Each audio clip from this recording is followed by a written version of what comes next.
Sheikh, hope all is well. What it is, I came across an opinion through a student of knowledge yesterday who said that if a person knows how to pray, knows how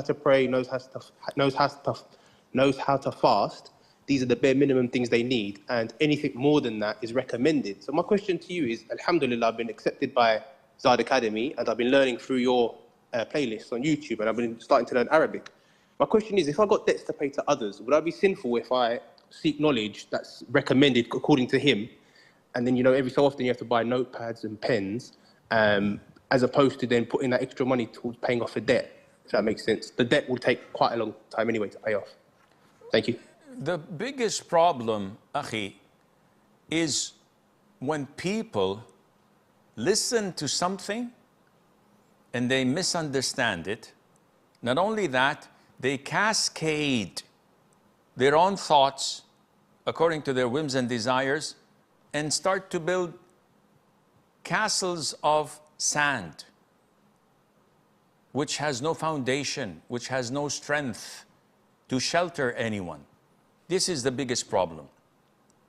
Now, that person who said that statement never said that refrain from learning anything else and just pray and fast and that's it. He was talking about the bare minimum, according to the hadith of that nomad who came to the Prophet ﷺ and asked about the rituals of Islam, and the Prophet said to him to pray 5 times a day, to fast Ramadan, and to give the zakat to the poor. And the man said, anything else? And the Prophet would always reply by saying, no, unless you would like to offer some voluntary acts, whether prayer or fasting or charity. So the man said, by the one who sent you with the truth, I will not add anything else, nor deduct anything from what you've instructed me to do. And he left. And the Prophet said, alayhi salatu wasalam, he has prospered if he's telling the truth. And in another narration, he is from the people of Jannah. Now, this is the bare minimum that would take you into paradise. We don't have to emphasize the fact that if your 5 daily prayers are not top-notch, in the sense that you may wander a bit while praying, you may be a bit oblivious, neglectful, not concentrating, which reduces the reward of the prayer, then you are in deep trouble. Because you have to compensate these flaws and shortcomings with other good deeds, such as nafil prayer, night prayers, duha, and the likes, to compensate for what was missed.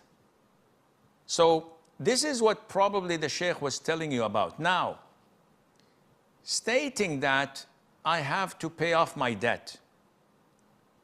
Your debt is a priority, but it does not mean that you have to take it literally, in the sense that, okay, I can only drink a bottle of water a day. This would sustain my life. Though I'm thirsty and I need probably 5 to 7 bottles a day to be healthy, but no, I'll just take one so that I can dedicate the rest of the money for my debt. This is ridiculous. Nobody thinks like this. I'll have 1 meal a day instead of having 3. I'll turn off the heating and put a lot of blankets so that I can reduce. Nobody acts like this except someone who's controlled by Satan, messing up with his head, trying to drive him over the cliff so that he would reject Islam and say, Islam is a religion of hardship and difficulty. I'm not buying it anymore. This is what's happening. So be careful, Akhi, and don't fall into his traps.